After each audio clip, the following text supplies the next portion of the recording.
Mortgage. Thank you so much for Hey, joining Sina. us today. And she's going to talk to us about how to get a mortgage on an investment property here in Halifax, Nova Scotia. Absolutely. So the biggest thing I think that people are wondering with an investment property is, what do I need for down payment? So that changes with an investment property. If we're stating that is a rental, we're going to rent it out, we're using the rental income, then we require 20% down. Okay.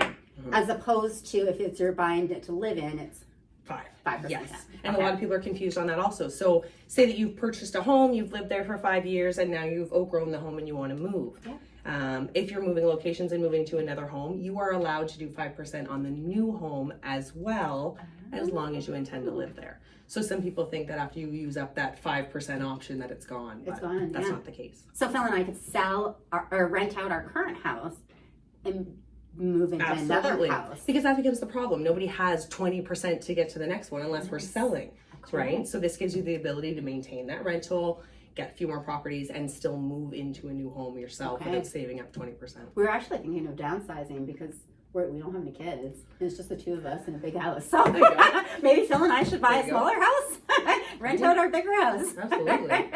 Now, let's talk about how many units, like the difference between a commercial versus a residential mortgage. Absolutely. And how many units. Absolutely. So standard most lenders are going to say 4. Once there's more than 4 units, it automatically becomes becomes commercial from residential. There is a lender that will work with 6 units, depends on the property. But typically once we get above that 4 units, then we're looking on the commercial side. Okay.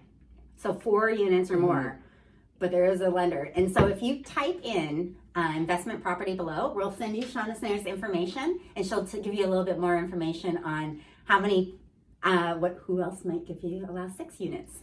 So tell us what is involved in a commercial mortgage. Absolutely. So the biggest difference with commercial is literally the lenders are looking at the property itself. Okay. So if you bought an apartment building, does the rent carry? Do the utilities and expenses outweigh that income that they're getting from that property? And they just want to make sure that it's going to cash flow. So they're not necessarily looking at your personal information. They're looking at the building itself. Oh, so Phil and I could buy an apartment building and they're not looking at our finances. They're looking at the finances of the apartment building. Absolutely. So they'll include you on there almost like a co-signer essentially. But yes, they're looking at, does the building carry itself? Okay. Phil, let's buy an apartment building. I think that's a great idea.